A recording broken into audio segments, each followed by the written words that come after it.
Assalamualaikum warahmatullahi wabarakatuh. Sahabat seiman yang dirahmati Allah Subhanahu wa Ta'ala. Sebelum menyimak volume kedua ini, ada baiknya sahabat menonton terlebih dahulu volume pertama. Di sana kita telah membahas tentang nama, nasab, sifat, keluarga, dan peran penting Ali bin Abi Thalib radhiyallahu anhu bersama Rasulullah sejak masa kanak-kanak hingga wafatnya sang Nabi. Semua itu akan menjadi pijakan untuk memahami perjalanan beliau pada masa berikutnya. Pada volume kedua ini, kita akan menelusuri kisah Ali setelah wafatnya Utsman bin Affan. Bagaimana proses baiat mengantarkannya menjadi khalifah, hingga ujian besar yang harus dihadapinya berupa fitnah dalam tubuh umat Islam sendiri. Puncaknya adalah perang antar sesama muslimin yang dikenal dengan Perang Jamal.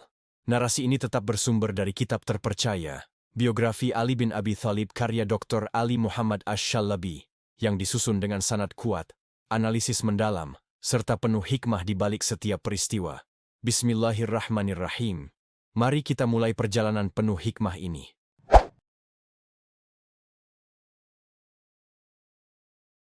Ketika Rasulullah wafat, kaum muslimin segera berkumpul di Saqifah Bani Sa'idah untuk memilih pemimpin. Di sana, Abu Bakar As-Siddiq radhiyallahu anhu dipilih sebagai khalifah pertama kaum muslimin. Ada sebagian riwayat yang mengatakan bahwa baiat Ali bin Abi Thalib dan Az-Zubair ibn Al-Awwam tertunda. Namun, kebanyakan riwayat itu lemah. Yang sahih justru menunjukkan bahwa keduanya membaiat Abu Bakar sejak awal. Abu Sa'id Al-Khudri radhiyallahu anhu meriwayatkan, setelah baiat di Saqifah selesai, Abu Bakar duduk di mimbar. Ia memandang ke arah kaum muslimin dan tidak melihat Ali. Maka ia meminta agar Ali dipanggil. Ketika hadir, Abu Bakar berkata kepadanya, "Wahai sepupu sekaligus menantu Rasulullah, apakah engkau ingin menimbulkan perpecahan di tengah kaum muslimin?" Ali menjawab dengan tegas, "Tidak ada celaan, wahai Khalifah Rasulullah." Lalu ia pun membaiat Abu Bakar. Hal yang sama terjadi pada Az-Zubair. Ketika dipanggil, ia pun menjawab, "Tidak ada celaan, wahai Khalifah Rasulullah." Kemudian membaiat Abu Bakar. Sahabat Sa'id bin Zaid pernah ditanya, kapan baiat kepada Abu Bakar dilakukan? Ia menjawab, pada hari Rasulullah wafat, kaum muslimin tidak ingin tinggal walau sehari pun tanpa pemimpin. Ketika ditanya lagi, apakah ada yang menentangnya? Ia menjawab, tidak. Tidak ada seorang pun yang menentang Abu Bakar, kecuali orang-orang yang murtad atau berniat murtad. Adapun kaum muhajirin, semuanya datang satu persatu untuk membaiat beliau. Ali sendiri kemudian menegaskan sikapnya. Ia berkata, "Seandainya Rasulullah berpesan khusus kepadaku tentang kekhalifahan, tentu aku tidak akan membiarkan Abu Bakar dan Umar berdiri di mimbar Nabi. Aku akan memerangi mereka, walau hanya dengan selendangku ini." Tetapi Rasulullah wafat setelah beberapa hari sakit. Dan selama itu beliau selalu memerintahkan Abu Bakar untuk menjadi imam sholat. Maka ketika beliau wafat, kami memilih orang yang telah dipilih Rasulullah untuk urusan agama sebagai pemimpin urusan dunia kami. Maka kami pun membaiat Abu Bakar. Di mimbar Kufah, Ali bahkan berkata dengan bangga, "Orang pertama dari Bani Abdul Muttalib yang membaiat Abu Bakar adalah aku." Bukan hanya membaiat, Ali juga memberi nasihat tulus. Ketika Abu Bakar bertekad turun sendiri memimpin pasukan melawan kaum murtad, Ali menasihatinya, "Aku akan katakan kepadamu sebagaimana Rasulullah berkata kepadaku di Uhud, sarungkan pedangmu, jangan engkau membuat kami berduka dengan kehilanganmu. Demi Allah, jika engkau gugur, Islam tidak akan tegak lagi setelahmu. Karena itu, kembalilah ke Madinah." Abu Bakar pun menerima nasihat itu, dan tidak jadi turun sendiri ke medan perang. Dalam banyak kesempatan, Ali selalu menegaskan keutamaan Abu Bakar. Kepada putranya Muhammad bin Al-Hanafiyah, ia pernah berkata, "Manusia terbaik setelah Rasulullah adalah Abu Bakar." Sang putra bertanya, "Lalu siapa setelahnya?" Ali menjawab, "Umar." Putranya kembali bertanya, "Kemudian engkau, wahai ayah?" Dengan rendah hati, Ali menjawab, "Aku hanyalah salah satu dari kaum muslimin." Bahkan ia bersumpah di hadapan umat, "Tidak akan aku biarkan seorang pun yang mendahulukanku atas Abu Bakar dan Umar, kecuali aku akan menghukumnya sebagai pendusta." Ia juga pernah bersaksi di hadapan manusia, "Siapakah yang paling berani? Orang-orang menjawab, "Engkau, wahai Amirul Mukminin." Ali berkata, "Bukan. Yang paling berani adalah Abu Bakar. Pada perang Badr, ketika kami membangun gubuk untuk Rasulullah, kami bertanya, siapa yang akan berjaga di depan beliau? Demi Allah, tidak ada yang berdiri selain Abu Bakar, dengan pedang terhunus. Siapapun yang mendekat, akan dihantam olehnya. Aku juga melihat kaum Quraisy menyerang Rasulullah di dekat Ka'bah. Namun tidak ada yang berani maju, kecuali Abu Bakar yang membela beliau dengan nyawa dan darahnya. Demi Allah, satu hari Abu Bakar lebih baik daripada iman seluruh keluarga Fir'aun, karena mereka beriman secara sembunyi-sembunyi, sedangkan Abu Bakar menegakkan Islam dengan terang-terangan. Dengan semua itu, jelaslah bahwa Ali bin Abi Thalib radhiyallahu anhu menerima kepemimpinan ini dengan lapang dada.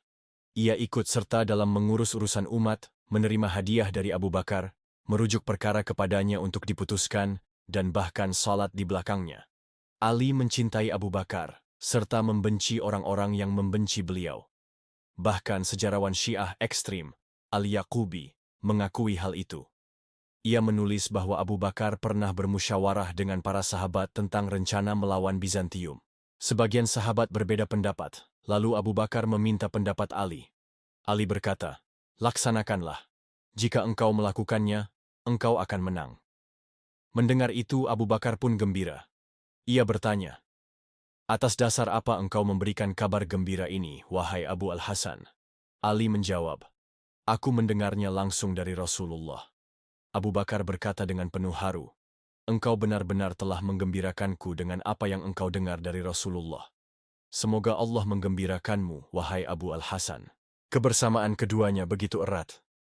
Ketika Madinah menghadapi ancaman dari kaum kafir yang melihat kondisi umat Islam masih lemah setelah peperangan melawan kaum murtad, Abu Bakar segera menempatkan pasukan penjaga di pintu-pintu kota. Ia menunjuk Ali, Az-Zubair, Thalhah, dan Abdullah bin Mas'ud untuk menjaga gerbang Madinah hingga bahaya benar-benar hilang. Kedekatan itu terlihat pula dari kebiasaan sehari-hari. Abu Bakar memberikan hadiah dan pemberian kepada Ali, sebagaimana layaknya saudara yang saling mencintai. Dari Abu Bakar, Ali mendapatkan tawanan perempuan yang kemudian menjadi istrinya, seperti Khawlah binti Ja'far, ibu dari putranya Muhammad bin Al-Hanafiyah. Bahkan, harta rampasan perang dan bagian khumus berada di tangan Ali, yang ia bagikan secara adil atas nama khalifah. Ali juga senantiasa salat berjamaah di belakang Abu Bakar, memperlihatkan kepatuhannya kepada imam yang sah, dan menunjukkan kepada umat bahwa antara keduanya tidak ada perselisihan. Ia juga meriwayatkan hadits dari Abu Bakar. Ali bin Abi Thalib radhiyallahu anhu pernah berkata, "Kalau aku mendengar sebuah hadits dari Rasulullah yang bermanfaat, biasanya aku akan meminta orang yang meriwayatkannya untuk bersumpah agar aku lebih yakin, lalu aku mempercayainya. Tetapi bila yang menyampaikannya adalah Abu Bakar, aku tidak pernah ragu sedikit pun, karena Abu Bakar selalu berkata benar." Aku pernah mendengar Abu Bakar berkata, bahwa Rasulullah bersabda, "Tidak ada seorang Muslim pun yang berbuat dosa, lalu ia berwudhu dengan sempurna, kemudian salat 2 rakaat, dan memohon ampun kepada Allah, melainkan Allah pasti mengampuninya." Ali juga mengakui jasa Abu Bakar dalam pengumpulan mushaf Al-Quran. Ia berkata, "Orang yang paling besar pahalanya dalam hal mushaf adalah Abu Bakar, karena dialah yang pertama kali mengumpulkannya di antara 2 sampul." Namun, ada satu peristiwa yang sering dijadikan bahan fitnah, yaitu ketika Fatimah radhiyallahu anha datang bersama Al-Abbas kepada Abu Bakar untuk meminta warisan Rasulullah. Mereka menyebutkan tanah Fadak dan bagian Rasulullah dari Khaybar. Abu Bakar menjawab dengan tegas, "Aku mendengar Rasulullah bersabda, kami para nabi tidak meninggalkan warisan. Apa yang kami tinggalkan menjadi sedekah, hanya kebutuhan nafkah keluarga Muhammad yang diambil dari harta itu." Fatimah sempat tersinggung karena tidak mengetahui hadits ini sebelumnya. Namun Abu Bakar menegaskan lagi, "Demi Allah, aku tidak akan meninggalkan apa yang Rasulullah lakukan.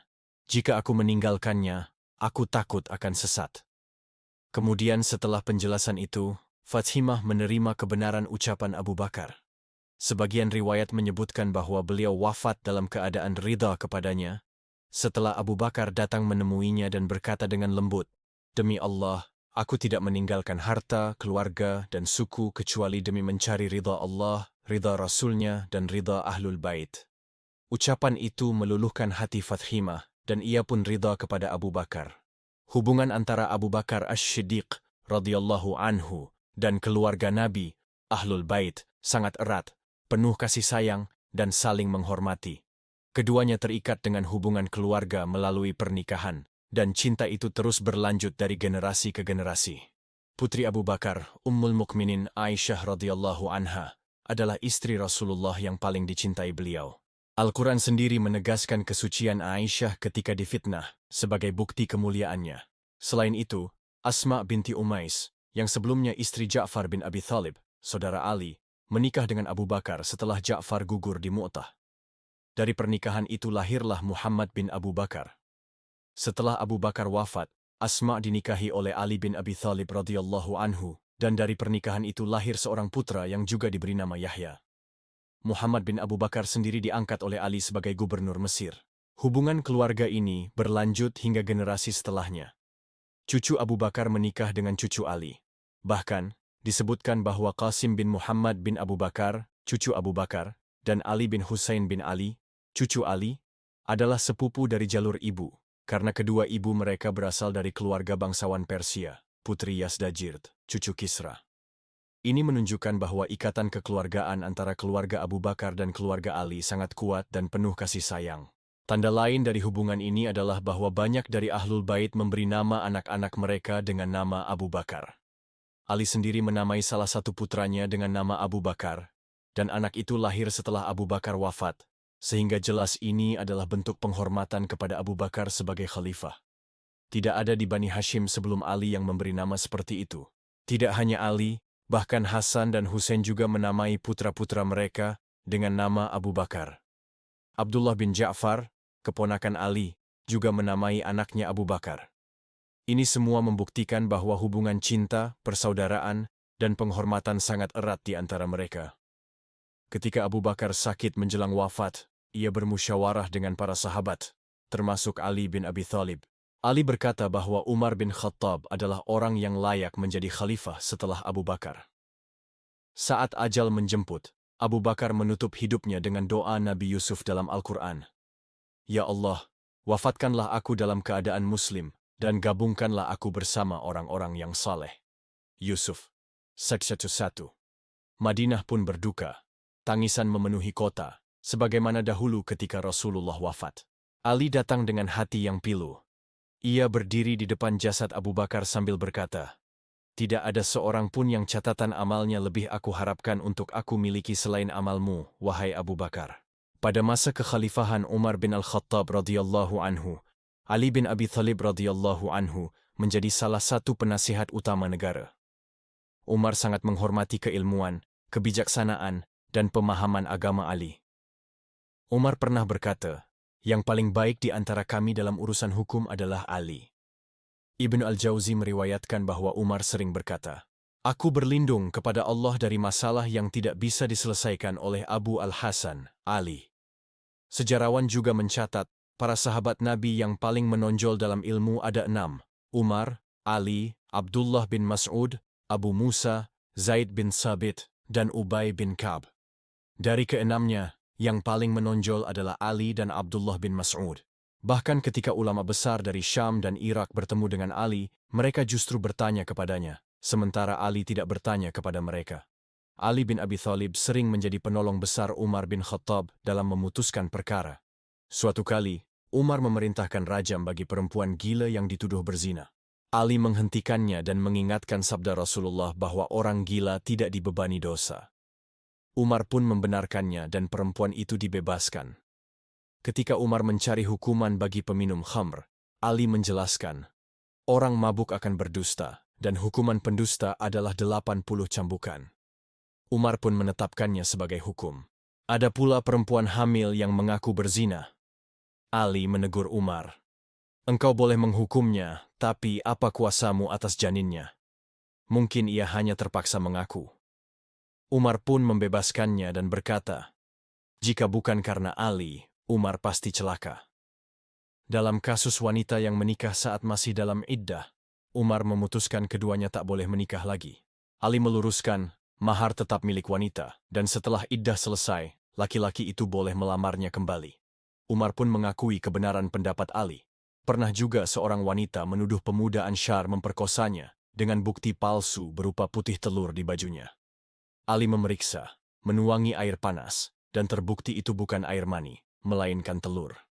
Wanita itu akhirnya mengaku berdusta. Setelah menjadi khalifah, Umar bin Khattab radhiyallahu anhu awalnya tetap berdagang. Namun karena sibuk mengurus umat, ia bermusyawarah dengan sahabat tentang mengambil bagian dari Baitul Mal. Ali menasihati, ambillah sekadar makan pagi dan malam. Umar pun setuju dan berkata, aku terhadap harta Allah seperti wali terhadap anak yatim, hanya mengambil secukupnya. Ketika tanah Sawad di Irak ditaklukkan, ada usulan untuk membaginya kepada pasukan. Umar khawatir generasi mendatang kehilangan manfaatnya. Ali menyarankan tanah itu dikelola untuk seluruh umat, dan Umar pun menerimanya. Pernah pula datang harta melimpah. Saat tersisa, Umar ingin menyimpannya, tetapi Ali mengingatkan bahwa Nabi membagi semua harta dari Bahrain. Umar pun berkata, engkau benar, lalu harta itu dibagikan. Ketika hendak membuat penanggalan, Umar bertanya dari tahun mana harus dimulai. Ali menjawab, dari hijrah Rasulullah. Sejak itu hijrah dijadikan awal kalender Islam.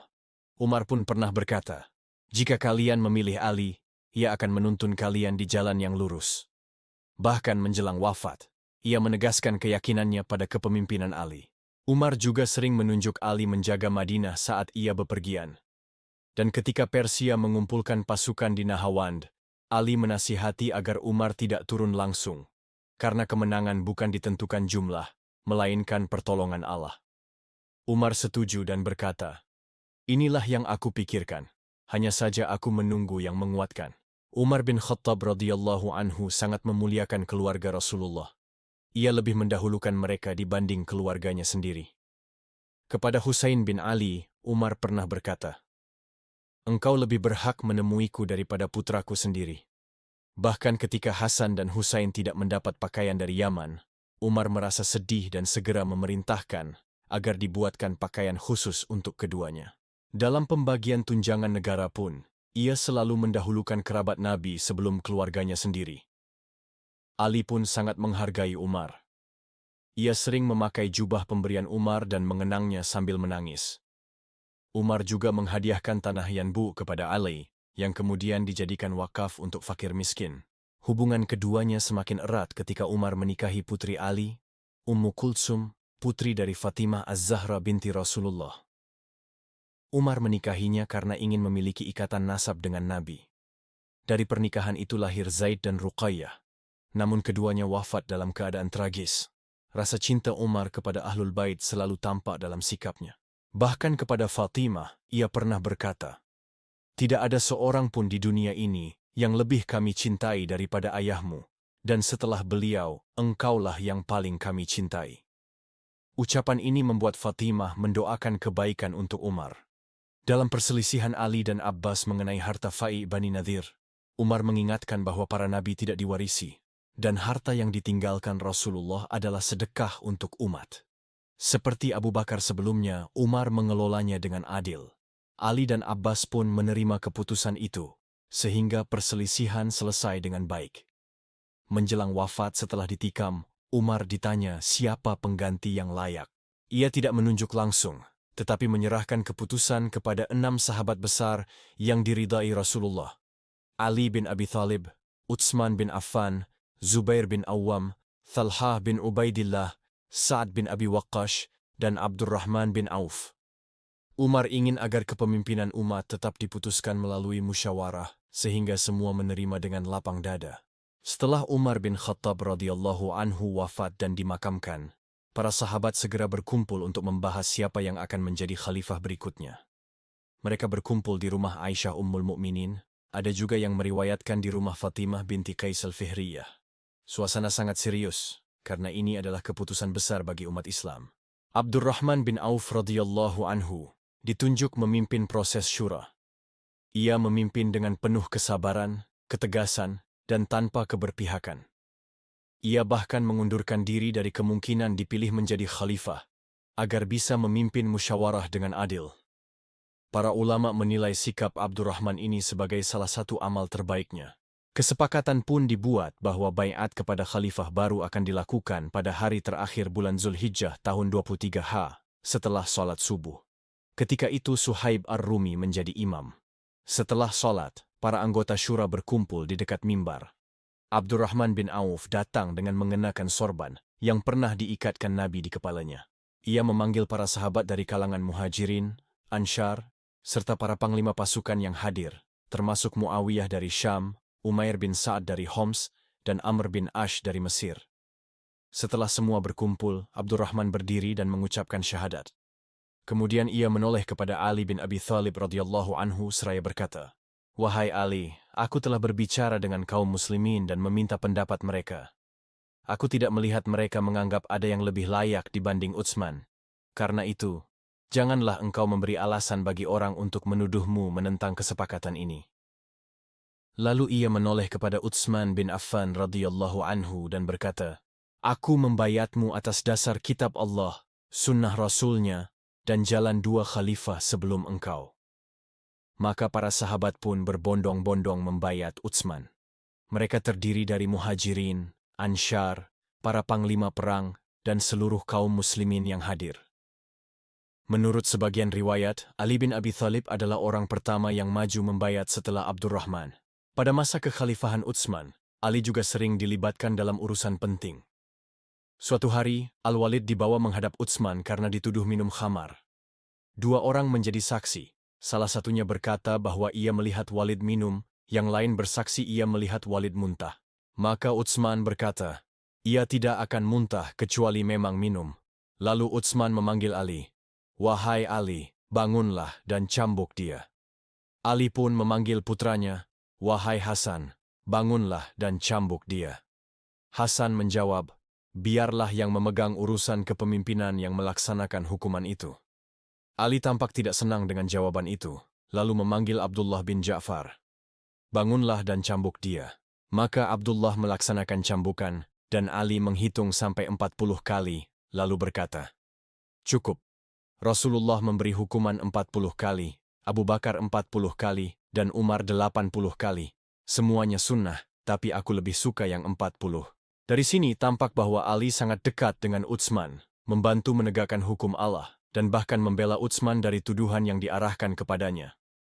Ali pernah berkata, "Kalian mencela Utsman sama saja seperti menusuk diri kalian sendiri." Apa salah Utsman dalam kasus seorang yang dihukum dan dicopot dari jabatannya karena perbuatannya? Apa kesalahan Utsman ketika ia hanya menjalankan apa yang kami sarankan? Dalam urusan politik besar, Utsman pun sering bermusyawarah dengan Ali. Ketika muncul rencana untuk menaklukkan Afrika Utara, Utsman berkonsultasi kepada para sahabat senior, termasuk Ali, Thalhah, Zubair, dan Abbas. Semua mereka sepakat mendukung rencana itu, meskipun ada sebagian kecil yang khawatir, karena Umar dahulu tidak mengizinkan penaklukan ke wilayah itu. Namun Utsman menjawab, "Demi Allah, kita tidak takut kepada mereka. Bahkan mereka senang bila kita membiarkan mereka diam di negeri mereka." Maka pasukan pun diberangkatkan dan para sahabat mendukung keputusan tersebut. Begitu juga dalam masalah pengumpulan Al-Quran. Ketika perbedaan bacaan mulai meluas, Utsman memanggil para sahabat besar, termasuk Ali, untuk bermusyawarah. Mereka semua sepakat agar umat disatukan pada satu mushaf. Utsman pun mengumpulkan mushaf, menyalinnya, lalu mengirimkannya ke berbagai negeri, dan membakar mushaf yang berbeda. Ali sendiri membela keputusan ini. Ia berkata, "Wahai manusia, janganlah kalian berlebihan mencela Utsman. Demi Allah, ia tidak melakukan apapun terkait mushaf, kecuali setelah bersepakat dengan kami semua, para sahabat Rasulullah. Jika aku berada di posisinya, aku akan melakukan hal yang sama." Banyak faktor yang akhirnya menyebabkan terbunuhnya Khalifah Utsman bin Affan, radhiyallahu anhu. Di antaranya adalah kemakmuran yang membawa perubahan sosial, munculnya sifat fanatisme kabilah, banyak sahabat senior keluar dari Madinah, serta adanya makar dari pihak-pihak yang membenci Islam. Semua ini dimanfaatkan oleh kelompok Sabaiyah, yang dipimpin oleh Abdullah bin Saba, seorang Yahudi yang pura-pura masuk Islam. Mereka menghasut masyarakat dengan menyebarkan rumor, surat-surat palsu, dan tuduhan terhadap para gubernur. Mereka juga menyebarkan isu bahwa Ali lebih berhak atas kekhalifahan dan bahkan mengaku bahwa Rasulullah telah menunjuknya sebagai penerus. Mereka mengorganisir kelompok-kelompok pemberontak dari Bashrah, Kufah, dan Mesir. Masing-masing 4 kelompok, lalu datang ke Madinah seolah-olah diundang oleh para sahabat. Semua ini hanyalah rekayasa yang berujung pada pengepungan dan pembunuhan Utsman radhiyallahu anhu. Seperti biasa, Ali radhiyallahu anhu tetap memegang prinsip mendengar, taat, dan menasihati khalifah. Ia sendiri berkata, "Seandainya Utsman menyuruhku ke Suriah, pasti aku akan mendengar dan taat." Ketika para pemberontak mulai berkumpul di Zulmarwah, sekitar 1,5 bulan sebelum terbunuhnya Utsman, khalifah mengutus Ali untuk berbicara dengan mereka. Ali berkata, "Mengapa kalian tidak menyelesaikan semua masalah berdasarkan kitabullah? Semua keberatan kalian akan ditangani." Mereka pun menyetujui hal itu. Mereka akhirnya sepakat dalam sebuah perjanjian. Di antaranya, orang yang dibuang boleh kembali, hak-hak orang yang terhalangi akan dikembalikan, harta rampasan perang, fai, akan dibagi adil, serta gubernur yang jujur dan kompeten akan diangkat. Setelah itu masing-masing kelompok pulang ke daerahnya dengan tenang. Namun, kelompok pengacau tidak puas karena rencana mereka gagal. Maka mereka menyusun skenario baru. Dalam perjalanan pulang, rombongan Mesir menemukan seorang pembawa surat. Surat itu berstempel Utsman, tapi ternyata palsu. Isinya memerintahkan agar mereka dibunuh atau disiksa oleh gubernur Mesir. Mereka kembali ke Madinah dengan marah dan menuduh Utsman berkhianat. Ketika mereka memperlihatkan surat itu, Utsman membantah, "Demi Allah, selainnya tiada Tuhan lain. Aku tidak menulis surat itu, tidak memerintahkannya, dan tidak tahu menahu tentangnya. Surat bisa saja dipalsukan, dan stempel bisa saja ditiru." Namun mereka tidak mempercayainya. Ali melihat kejanggalan itu, dan menegur para pemberontak Irak dan Bashrah. "Wahai orang Kufah dan Bashrah, bagaimana kalian tahu apa yang terjadi dengan orang Mesir? Padahal jarak kalian jauh. Demi Allah, ini hanyalah rencana yang diatur di Madinah." Surat palsu seperti ini bukanlah yang pertama. Sebelumnya juga beredar surat-surat yang dipalsukan atas nama Aisyah, Ali, Thalhah, dan Az-Zubair, yang isinya menghasut agar menentang Utsman. Semua sahabat yang dituduh membantahnya dengan keras. Aisyah radhiyallahu anhu bersumpah, "Demi Allah yang diimani orang beriman dan didustakan orang kafir, aku tidak pernah menulis surat sedikitpun kepada mereka sampai aku duduk di tempatku ini." Demikian pula, Ali, Thalhah, dan Az-Zubair menegaskan bahwa mereka tidak pernah mengirim surat semacam itu. Pengepungan terhadap rumah Utsman semakin ketat. Beliau bahkan dicegah untuk keluar salat di masjid. Para sahabat menawarkan diri untuk melindunginya, namun Utsman menolak, karena beliau tidak ingin ada darah kaum muslimin yang tertumpah demi dirinya. Meski begitu, para sahabat tetap mengirim anak-anak mereka untuk menjaga rumah beliau. Di antaranya Hasan bin Ali, Husain bin Ali, Abdullah bin Az-Zubair, dan lainnya. Bahkan sebagian dari mereka terluka parah saat berusaha melindungi pintu rumah khalifah. Ali, radhiyallahu anhu, sendiri paling gigih membela Utsman. Marwan bin Hakam bersaksi, tak seorang pun yang lebih banyak membela Utsman dibanding Ali. Ia bahkan pernah mengirim pesan, "Aku punya 500 orang bersenjata, izinkan aku melindungimu." Namun Utsman menjawab, "Semoga Allah membalasmu dengan kebaikan. Aku tidak ingin darah ditumpahkan karena diriku." Ketika para pemberontak melarang air masuk ke rumah Utsman, Ali mengirim 3 kantong besar berisi air. Beberapa orang terluka saat mengantarkannya, namun akhirnya air itu sampai. Akhirnya, para pemberontak berhasil menerobos masuk dan membunuh Utsman di rumahnya. Ketika kabar itu sampai, banyak sahabat menangis keras di masjid. Ali pun sangat marah kepada anak-anaknya dan keponakannya, yang saat itu berada di depan rumah. "Bagaimana bisa Utsman terbunuh sementara kalian di pintu rumahnya?" Ia memukul Hasan, yang saat itu sudah terluka, menepuk dada Husain, dan mencela anak Thalhah serta anak Az-Zubair karena dianggap lalai. Lalu ia keluar dengan penuh amarah sambil berkata, "Celaka kalian, aku berlepas diri kepada Allah dari darahnya. Aku tidak ikut membunuhnya dan tidak pula menolong pembunuhannya." Dengan itu jelaslah, sikap Ali terhadap fitnah yang menimpa Utsman adalah, ia tetap setia, menasihati, berusaha mendamaikan, membela, dan melindungi hingga akhir. Namun takdir Allah berjalan, dan Utsman pun wafat sebagai syahid. Hubungan antara Bani Hashim dan Bani Umayyah sebenarnya sangat dekat. Tidak ada kebencian ataupun permusuhan di antara mereka, sebagaimana sering difitnah oleh musuh-musuh Islam. Justru mereka saling mencintai, menghormati, dan mempererat hubungan melalui banyak pernikahan. Rasulullah sendiri menikahkan 3 putrinya dengan laki-laki dari Bani Umayyah. Ruqayyah dan Ummu Kultsum menikah dengan Utsman bin Affan, sementara Zainab menikah dengan Abu al-Ash bin Ar-Rabi'. Bahkan ibu Utsman adalah Arwa binti Quraisy, cucu dari Abdul Muthalib, sehingga masih memiliki hubungan dekat dengan keluarga Nabi. Ikatan itu berlanjut pada generasi berikutnya. Anak dan cucu dari Ali serta Utsman saling menikah, begitu juga antara keturunan Bani Hashim dengan Bani Umayyah lainnya. Hal ini menunjukkan bahwa mereka bukan hanya bersaudara dalam Islam, tetapi juga terhubung sebagai keluarga besar. Karena itu jelas, tuduhan adanya permusuhan antara Bani Hashim dan Bani Umayyah hanyalah fitnah yang dibuat oleh musuh-musuh Islam. Ali radhiyallahu anhu pun sangat menghormati para khalifah sebelumnya. Ia menegaskan bahwa kepemimpinan Abu Bakar, Umar, Utsman, dan dirinya adalah sah berdasarkan kesepakatan para sahabat.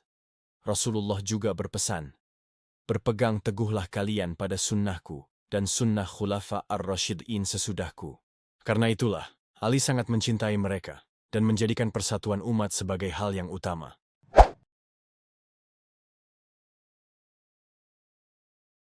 Setelah Utsman bin Affan radhiyallahu anhu syahid, para sahabat pun sepakat bahwa tidak ada yang lebih layak memimpin umat selain Ali bin Abi Thalib radhiyallahu anhu. Namun Ali sama sekali tidak memiliki ambisi terhadap kekuasaan. Dengan penuh kerendahan hati, ia berkata, "Aku lebih suka menjadi penasihat bagi kalian daripada menjadi pemimpin."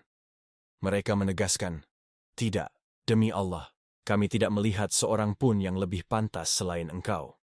Ali masih menolak, lalu berkata, "Kalau begitu, baiat kepadaku jangan dilakukan sembunyi-sembunyi. Aku akan menerimanya di masjid, di hadapan kaum muslimin." Keesokan harinya, para muhajirin dan Ansyar berkumpul di Masjid Nabawi. Mereka datang satu persatu membaiat Ali, hingga seluruh penduduk Madinah mengikutinya. Maka resmilah Ali menjadi khalifah keempat, setelah Abu Bakar, Umar, dan Utsman. Dalam kerendahan hatinya Ali berkata, "Demi Allah, kalau bukan karena aku takut agama Allah akan rusak, niscaya aku tidak akan menerima baiat kalian." Di antara yang hadir terdapat 2 sahabat besar, Talhah bin Ubaidillah dan Az-Zubair bin Al-Awwam radhiyallahu anhuma. Mereka pun datang mendatangi Ali seraya berkata, "Wahai Abul Hasan, marilah kami membaiatmu sebagai khalifah." Namun Ali menolak, "Aku tidak membutuhkan kedudukan itu. Aku bersama kalian, dan siapapun yang kalian pilih, aku akan ridha kepadanya. Maka pilihlah seseorang." Mereka menjawab tegas, "Demi Allah, kami tidak akan memilih siapapun kecuali engkau." Maka keduanya pun membaiat Ali dengan penuh kerelaan. Sebagian orang mengira Muawiyah bin Abi Sufyan menolak baiat karena ingin merebut kekhalifahan. Padahal riwayat sahih justru menegaskan sebaliknya. Muawiyah berkata dengan jujur, "Demi Allah, aku tahu bahwa Ali lebih baik dariku, lebih berhak atas khilafah dariku. Akan tetapi, engkau tahu Utsman dibunuh secara zalim, dan aku adalah keluarganya. Aku hanya menuntut kisyash atas darahnya." Ia menegaskan pula, "Jika Ali menyerahkan para pembunuh Utsman, aku akan menjadi orang pertama di Syam yang membaiatnya." Setelah baiat selesai, Ali menyampaikan khutbahnya, "Wahai manusia, kalian telah berbaiat kepadaku sebagaimana kalian berbaiat kepada khalifah sebelumnya. Kewajiban kalian adalah menaati aku, dan kewajibanku adalah menegakkan kebenaran serta berlaku adil. Allah telah menurunkan kitabnya sebagai petunjuk, maka kerjakanlah kebaikan, jauhilah keburukan, dan taatilah Allah agar kalian masuk surga. Ketahuilah, kehormatan seorang muslim sangat agung, tidak boleh disakiti tanpa alasan yang benar. Dunia ini fana, sedang akhirat menanti. Maka ringankanlah urusan dunia, dan takutlah kepada Allah dalam memperlakukan hamba-hambanya, serta menjaga bumi, sebab kalian akan dimintai pertanggungjawaban." Lalu beliau menutup dengan ayat Al-Quran. "Ingatlah ketika kalian dahulu sedikit jumlahnya, tertindas di muka bumi, lalu Allah menolong kalian, menguatkan kalian, dan memberi rezeki yang baik agar kalian bersyukur. Al-Anfal 26.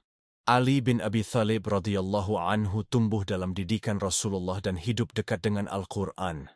Dari kecil, ia memahami bahwa dunia hanyalah tempat ujian sementara akhirat adalah tempat amal abadi dibalas. Ia sering mengingatkan umat Islam dengan ayat Al-Quran bahwa dunia laksana hujan yang menyuburkan bumi lalu mengering, sedangkan amal saleh kekal. Al-Kahf 46. Rasulullah juga menegaskan, dunia di sisi Allah tak sebanding dengan sayap nyamuk bagi orang kafir. Pemahaman ini membentuk Ali menjadi pemimpin yang zuhud, sederhana, dan selalu mengutamakan akhirat. Dalam urusan keuangan, Ali menegakkan keadilan. Suatu ketika ia memeriksa Baitul Mal yang penuh emas dan perak. Ia memanggil penduduk Kufah dan membagikan semua harta tanpa sisa, sambil bersabda, "Wahai kuning, wahai putih, godalah orang lain selain aku. Ambil, ambil." Setelah itu, ia menyapu Baitul Mal, menyiramnya dengan air, dan salat 2 rakaat sebagai saksi di hadapan Allah. Hidupnya sendiri sangat sederhana. Ia menolak mengambil sedikit pun dari harta umat, menambal bajunya sendiri, dan selalu membeli kebutuhan secukupnya. Dalam makan, ia hanya mengambil yang cukup, menaruh segel pada karung tepung agar hanya mengonsumsi yang jelas asal-usulnya, serta menolak makanan yang bukan kebiasaannya, demi menjaga hatinya dari godaan dunia. Kesederhanaannya juga terlihat dalam keseharian. Ia menunggang keledai dengan duduk menyamping, menunjukkan kerendahan hati terhadap dunia. Ali menjelaskan hakikat zuhud. Zuhud adalah tidak berharap hidup panjang, bersyukur atas nikmat, dan menjauhi yang haram. Dunia dianggapnya sebagai sarana, sementara akhirat adalah tujuan utama. Selain zuhud, Ali dikenal karena keberanian, kesabaran, ketakwaan, ilmu yang luas, keikhlasan, dan keadilan. Ali menekankan pentingnya mengamalkan ilmu. Ilmu akan memanggil amal. Jika diamalkan, ilmu akan tetap. Jika tidak, ilmu akan hilang. Ia juga mengajarkan perbandingan antara ilmu dan harta. Ilmu melindungi pemiliknya, bertambah bila diamalkan, dan tetap hidup meski jasad tiada. Harta berkurang bila dibelanjakan dan mati bersama pemiliknya. Ali menekankan bahwa orang berilmu harus menyeimbangkan rahmat dan azab Allah dalam mendidik manusia, dan selalu berkata, Allah lebih tahu jika tidak mengetahui sesuatu. Keutamaan Ali bin Abi Thalib radhiyallahu anhu banyak dicatat oleh para sahabat dan ulama. Rasulullah menyebutnya termasuk dalam 10 sahabat yang dijamin surga. Ali sendiri pernah bersumpah dengan nama Allah bahwa Rasulullah bersabda kepadanya, "Tidak ada yang mencintaiku kecuali orang beriman, dan tidak ada yang membenciku kecuali orang munafik." Abu Hurairah meriwayatkan bahwa saat Gunung Uhud bergetar karena di atasnya ada Nabi bersama Abu Bakar, Umar, Utsman, Ali, Thalhah, dan Zubair, Rasulullah bersabda, "Tenanglah, sesungguhnya di atasmu hanya ada seorang Nabi, seorang Siddiq, dan para syuhada." Ummu Salamah, istri Nabi berkata, "Aku mendengar Rasulullah bersabda, barang siapa mencela Ali, maka ia telah mencelakaiku." Bahkan Abdullah bin Umar, setelah memuji kebaikan Utsman, lalu memuji Ali, berkata kepada orang yang membencinya, "Celakalah engkau, pergilah, lakukan apa saja yang kau mau." Pada masa kekhalifahan Ali bin Abi Thalib radhiyallahu anhu, kebijakan keuangan negara kembali mengikuti cara Abu Bakar Ash-Shiddiq, yaitu memberikan tunjangan dengan adil tanpa membedakan. Bahkan budak mendapat bagian yang sama sebagaimana tuannya. Baitul Mal di beberapa wilayah diurus langsung oleh gubernur. Qais bin Sa'ad ketika menjadi gubernur Mesir memegang kendali atas keuangan di sana. Begitu pula Malik al-Ashtar, yang ketika diangkat Ali, diberi pesan penting. Jika rakyat dalam keadaan baik, Baitul Mal juga akan baik. Ali dikenal sangat ketat mengawasi para pejabatnya, bahkan mengutus orang untuk memantau. Harta Baitul Mal dipergunakan untuk kepentingan jihad, membayar tentara dan pegawai, serta membangun infrastruktur seperti jembatan dan saluran air. Para ulama menegaskan bahwa menahan harta publik tanpa menyalurkannya adalah kezaliman. Karena itu setiap daerah berhak menggunakan hasil pajaknya lebih dahulu, sebelum sisanya dikirim ke pusat pemerintahan. Dalam bidang peradilan, Ali menaruh perhatian besar.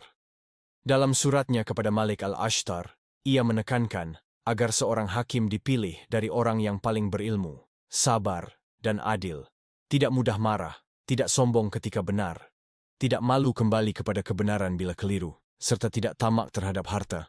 Ali berkata, berilah hakim kecukupan agar tidak butuh kepada orang lain, dan muliakanlah dia supaya tidak bisa dipengaruhi, bahkan oleh orang dekatmu. Ia juga mengingatkan, dahulukan Allah dan hak rakyat daripada dirimu sendiri dan keluargamu, karena kezaliman adalah musuh Allah, dan doa orang yang terzalimi pasti dikabulkan. Pada masa ini juga mulai dikenal kuasa hukum atau wakil di pengadilan. Ali sendiri pernah menunjuk saudaranya Aqil untuk mewakilinya, lalu digantikan oleh Abdullah bin Ja'far. Beliau berkata, "Jika wakilku menang, maka itu kemenanganku. Jika ia kalah, maka aku pun kalah." Pada masa kekhalifahan Ali bin Abi Thalib radhiyallahu anhu, perhatian utama beliau dalam peradilan adalah memastikan keadilan sejati bagi semua pihak. Ali menekankan agar seorang hakim tidak tergesa-gesa dalam mengeluarkan keputusan sebelum menelaah kasus secara menyeluruh. Ali juga menekankan pentingnya bermusyawarah. Hakim sebaiknya meminta pendapat orang-orang yang berilmu agar tidak salah dalam memberikan keputusan. Dengan pendekatan ini, masa kepemimpinan Ali menampilkan peradilan yang kuat, sistematis, dan berlandaskan prinsip-prinsip Islam, serta menegaskan bahwa hukum Islam bukan hanya aturan formal, tetapi juga sarana membimbing umat menuju kebaikan. Setelah Utsman bin Affan radhiyallahu anhu syahid, kaum muslimin berbeda pandangan tentang bagaimana menegakkan qisas terhadap para pembunuhnya. Semua sepakat bahwa Ali radhiyallahu anhu adalah khalifah yang sah dan paling layak memimpin, namun mereka berbeda dalam cara menghadapi fitnah. Muawiyah misalnya, tidak pernah mengaku sebagai khalifah. Ia mengakui keutamaan Ali, tetapi berpendapat bahwa menuntut balas atas darah Utsman harus segera dilakukan. Sementara Ali sependapat bahwa para pembunuh harus dihukum.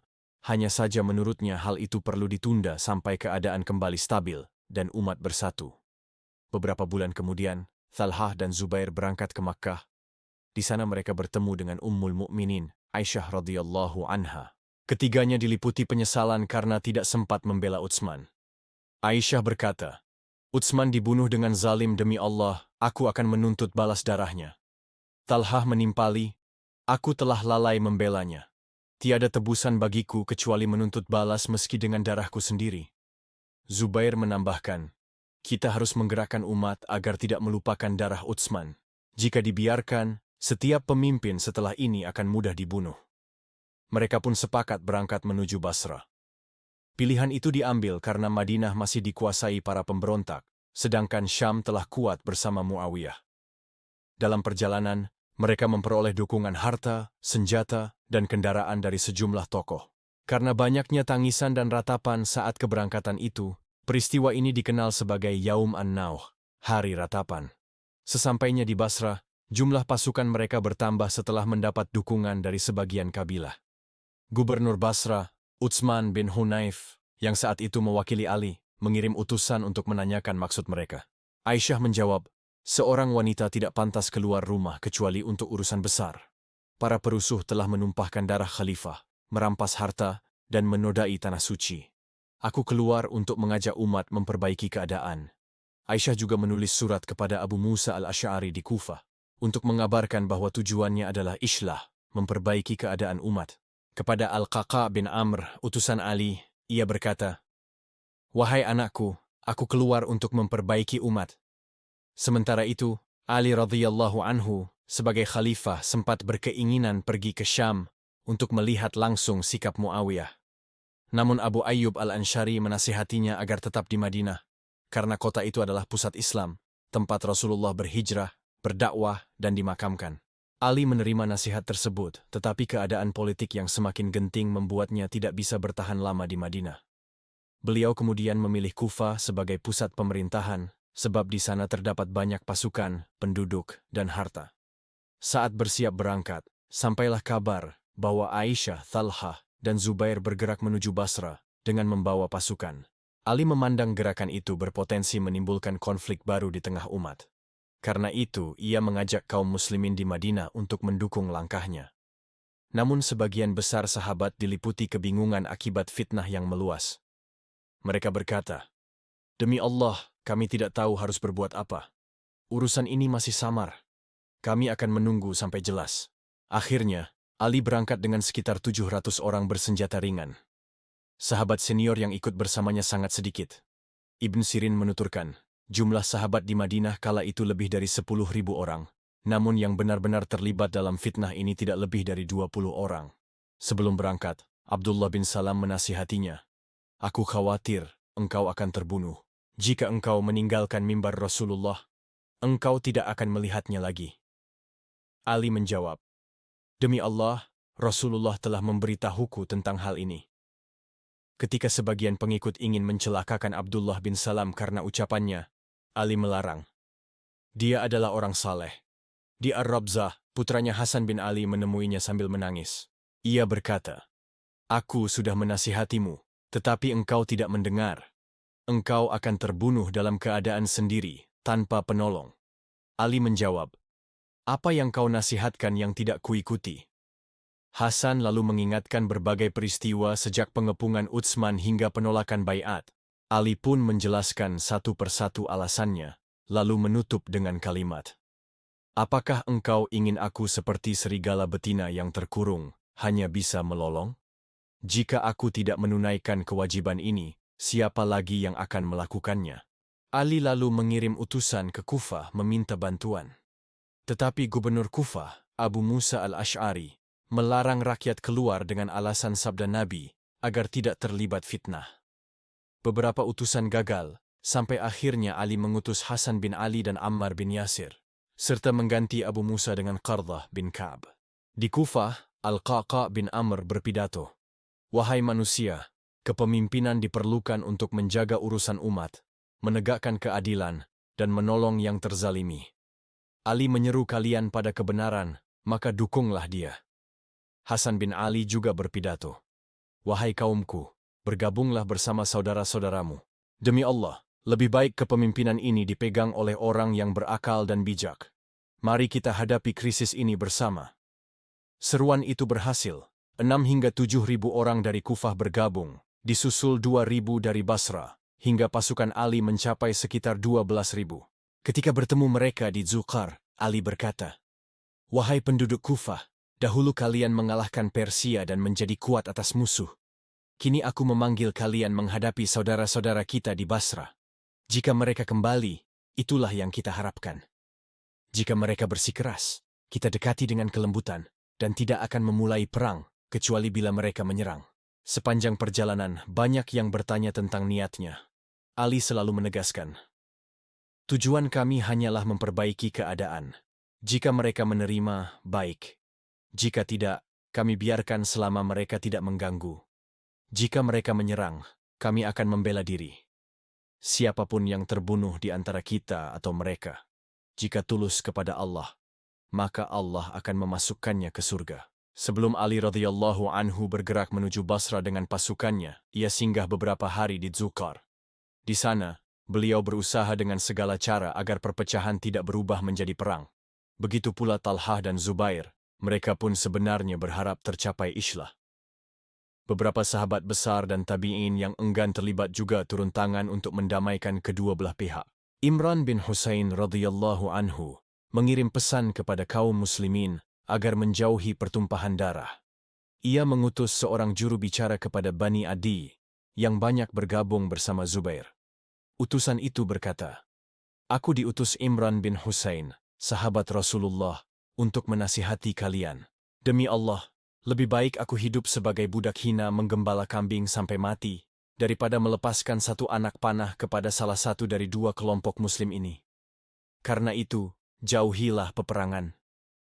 Namun mereka menjawab, "Tinggalkan kami. Demi Allah, kami tidak akan meninggalkan Ummul Mukminin, istri Rasulullah, untuk siapapun." Ali kemudian mengutus Al-Qaqa bin Amr, At-Tamimi radhiyallahu anhu, untuk menemui Aisyah, Talhah, dan Zubair. Ketika sampai di Basra, Al-Qaqa mendatangi Aisyah terlebih dahulu dan bertanya, "Wahai ibuku, apa yang membawamu ke sini?" Aisyah menjawab, "Wahai anakku, kami datang untuk memperbaiki keadaan umat." Atas permintaan Al-Qaqa, Talhah dan Zubair pun hadir. Ia bertanya kepada keduanya, "Mengapa kalian datang?" Mereka menjawab sama seperti Aisyah, "Kami datang untuk memperbaiki keadaan umat." Al-Qaqa lalu menantang dengan pertanyaan. Bagaimana caranya kalian ingin memperbaiki keadaan? Demi Allah, jika kami setuju, kami akan mendukung, tetapi jika tidak, kami tidak akan ikut. Mereka menjawab, para pembunuh Utsman harus dihukum. Jika mereka dibiarkan, berarti kita menelantarkan hukum Allah. Jika mereka dibalas sesuai syariat, maka kita menegakkan Al-Quran. Al-Qaqa menanggapi dengan logis. Di Basra ada 600 orang dari pembunuh Utsman, dan kalian telah membunuh mereka semua kecuali satu orang, Harkus bin Zuhair. Ia berlindung kepada kaumnya, Banu Sa'ad. Saat kalian hendak menangkapnya, kaumnya menolak hingga 6.000 orang bangkit membela, lalu meninggalkan kalian. Jika kalian membiarkannya, berarti kalian meninggalkan prinsip kalian sendiri. Tapi kalau kalian memaksa memeranginya, lalu kalah, maka justru tujuan kalian gagal dan musuh semakin kuat. Begitulah juga keadaan Ali. Di pasukannya ada para pembunuh Utsman, dan jika ia tergesa-gesa, umat akan semakin terpecah. Aisyah kemudian bertanya, "Kalau begitu, apa pendapatmu, wahai Al-Qaqa?" Ia menjawab, "Yang terbaik adalah menenangkan keadaan lebih dahulu. Setelah umat bersatu di bawah kepemimpinan Amirul Mukminin, barulah para pembunuh Utsman diadili. Jika kalian berbayat dan mendukung Ali, itu akan menjadi keberkahan. Tapi jika kalian menolak dan memaksa perang, justru kerugian besar menimpa umat." Kata-katanya membuat Aisyah, Talha dan Zubair luluh. Mereka berkata, "Engkau benar. Kembalilah, dan jika Ali berkata seperti yang engkau sampaikan, maka selesai sudah perkara ini, insya Allah." Al-Qaqa kembali ke Ali di Dzuqar dan menceritakan hasilnya. Ali sangat gembira, lalu mengutus 2 orang lagi untuk memastikan. Keduanya kembali dengan kabar yang sama. Aisyah, Talha, dan Zubair masih berpegang pada kesepakatan Islah.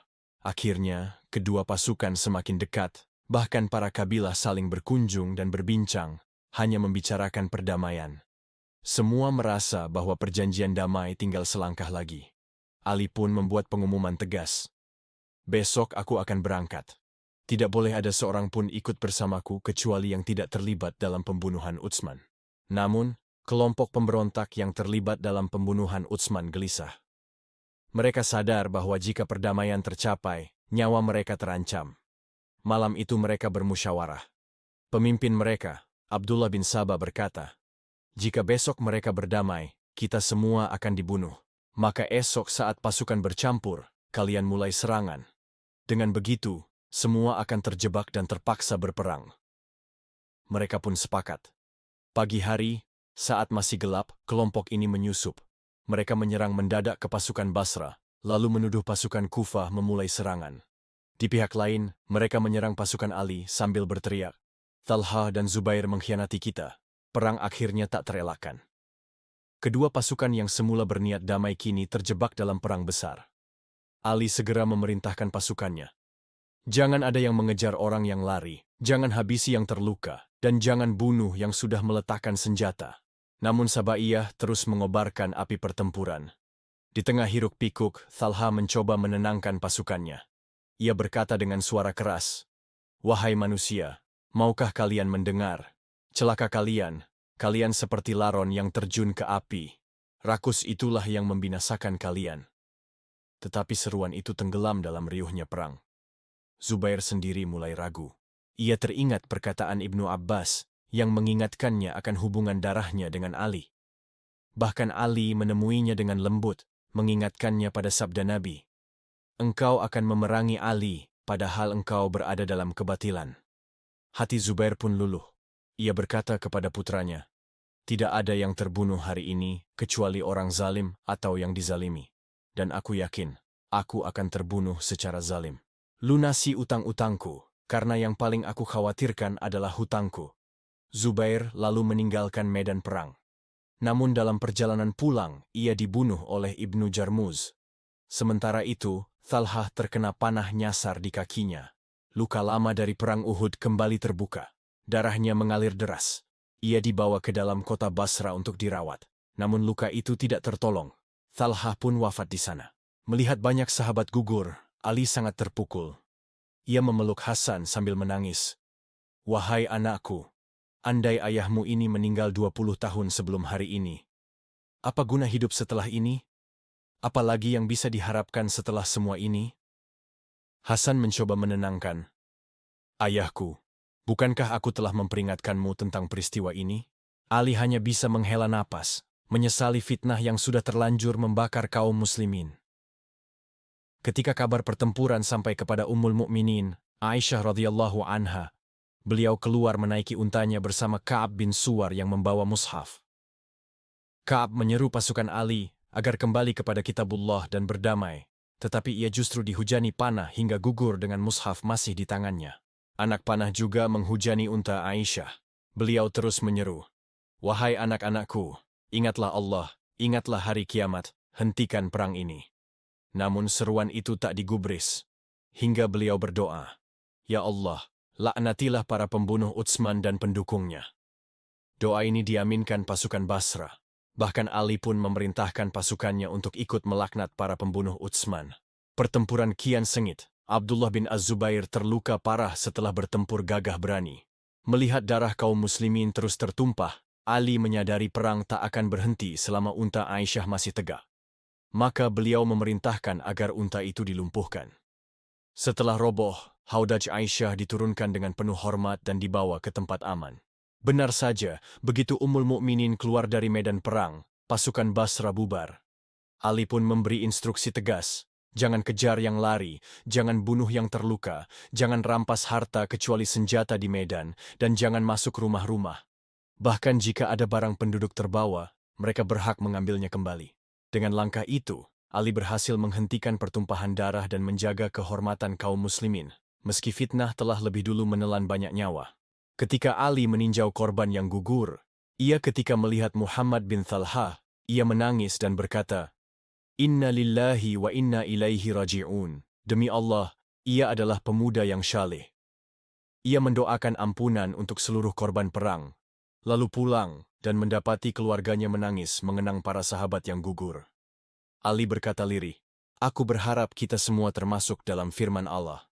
Dan kami lenyapkan segala rasa dengki dari dalam dada mereka, sehingga mereka menjadi bersaudara, duduk berhadap-hadapan di atas dipan-dipan." QS Al-Hijr 47. Siapakah mereka kalau bukan kita? Siapakah mereka kalau bukan kita? Sikap bijak Ali membuat penduduk Basra luluh. Banyak yang datang untuk berbaiat kepadanya. Ia memperlakukan para tawanan dengan hormat, bahkan berkata kepada Musa bin Thalhah, "Kami tidak mengambil tanahmu untuk memilikinya, tapi agar tidak dijarah orang. Ambillah hasil panennya. Wahai anak saudaraku, bila engkau punya kebutuhan, datanglah kepadaku." Marwan bin Al-Hakam pun akhirnya meminta perlindungan. Ali berkata, "Ia aman, biarkan ia pergi kemanapun yang ia suka."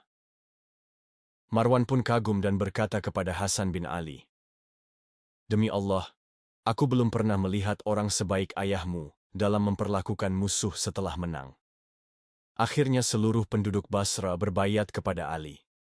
Ia mengangkat Abdullah bin Abbas sebagai gubernur dan Ziyad bin Abi Sufyan sebagai pengelola pajak.